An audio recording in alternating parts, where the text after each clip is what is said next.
I actually paid attention in chemistry class. I knew that mixing potassium permanganate with alcohol would cause a violent oxidation reaction and create instant heat. After setting it up, I grabbed a long bamboo pole and hid behind the storage room door. My heart was pounding.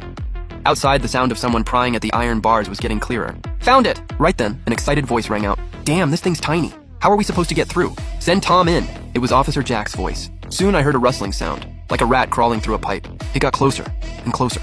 My palms were soaked with sweat as I gripped the bamboo pole tight. The second the skinny guy they called Tom stuck his head out of the vent, I made my move. I used every bit of strength I had and jabbed the pole forward, not at him, but at the plastic barrel full of alcohol. With a loud splash, half a barrel of industrial alcohol poured down, landing right in the metal tray full of potassium permanganate below. A sharp hiss cut through the air. The moment the dark purple powder touched the clear liquid, a blue-purple flame exploded outward. A blood-curdling scream came from inside the duct. Tom's entire head was swallowed by fire, turning him into a thrashing fireball. The flames rushed backward through the duct. From the alley, I heard Officer Jack and the others yelling in panic and scattering in every direction.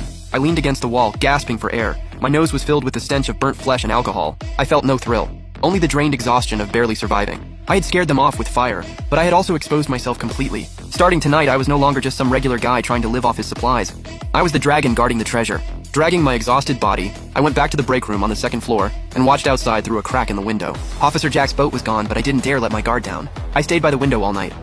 Only when morning came, the sky turned pale, and the rain eased up did I finally close my eyes for a quick nap. I had a dream. In it, the rain had stopped, the floodwater had receded, and the city was back to its old busy self. I walked out of the convenience store. Warm sunlight hit my skin, and people on the street smiled at me, thanking me for sheltering them during the apocalypse. Then I saw my ex-girlfriend, Lucy.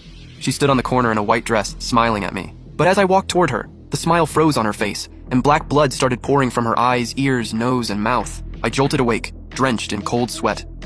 Outside, the rain had picked up again, and downstairs, a new, even messier commotion was breaking out. I grabbed the binoculars right away. This time it wasn't a boat. It was a crowd. Dozens of people. Maybe over 100.